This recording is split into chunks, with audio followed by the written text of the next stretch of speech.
Hi everybody, it's Caitlin Classing, and I'm back with the fourth vlog for Tecate, aka Tater. And so apologies for the delay. Tater had most of June and July off, and we've just sort of started him back up here in August. And we've been going really slowly with Tater. There are a few reasons why. Primarily, he's a July foal, so he's technically just turned 4, and he's still physically very immature.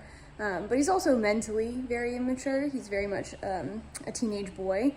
And if we can all think back to any time we've had to spend with teenage boys, sometimes some of them just need a little bit of time to grow into the men that we hope they can become.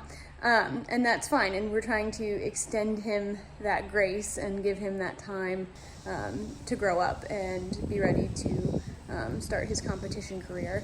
And I also think it's worth talking through the different sort of phases of a horse's riding life. We have the backing phase where we're getting them used to the idea of being ridden. At this point, Tater is well and truly backed.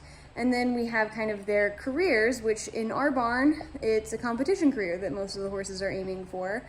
And that's where they're kind of doing the meat of their livelihood and what they're able to do for us. And we're really lucky to have them to help us make our dreams come true. But in between that, there's kind of this phase where some people say, you're getting the horse trained.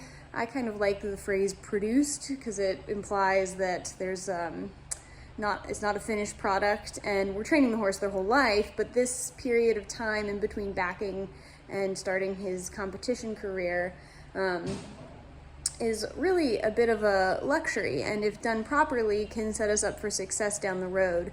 So what I mean by that is, in our eventing horses' lives, I think that the competition career really starts when we start aiming them at some of the long format championships or having some bigger goals in mind. And during that time, you have to be really focused on the big picture goal, because if you want the horse to get prepared to go to these championship level events, well, they have to get fit.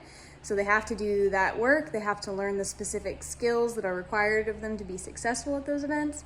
But in this period of life, there's no big picture focus. It's very blurry in the big picture, but we do have to be very focused on the process, on the day-to-day, and make sure that we're setting the horse up to be successful when their competition career starts. And so I think it's really easy, especially when we're riding a bunch of horses and getting through the day, to start to think of this producing phase as just a placeholder until we get to where we want to go.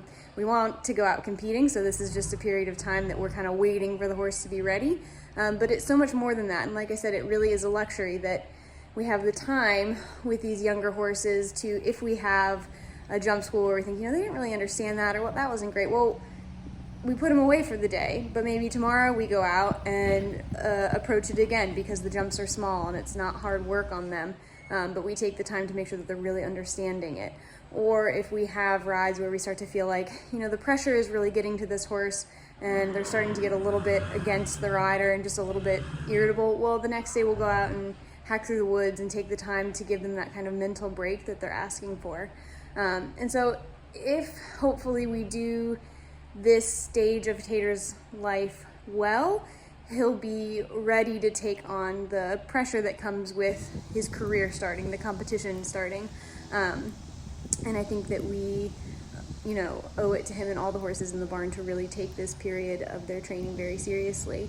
And like I said, it's letting the big pictures get a little blurry and not having any particular goal in mind, but making sure that the day-to-day riding stays very focused, and that we're giving him the foundation that he's going to need to stand on, hopefully, for the rest of his life. So Tater is enjoying getting back into work. He is as cheeky as ever, but his work ethic seems to have benefited from the little break, which I think is oftentimes the case with the horses that are a little mentally more immature. You give them a little time to hang out, they come back, and they've kind of thought about it, and they're ready to go back to work. So we're excited to keep him going, keep producing him, as it were, and keep you all posted on his progress.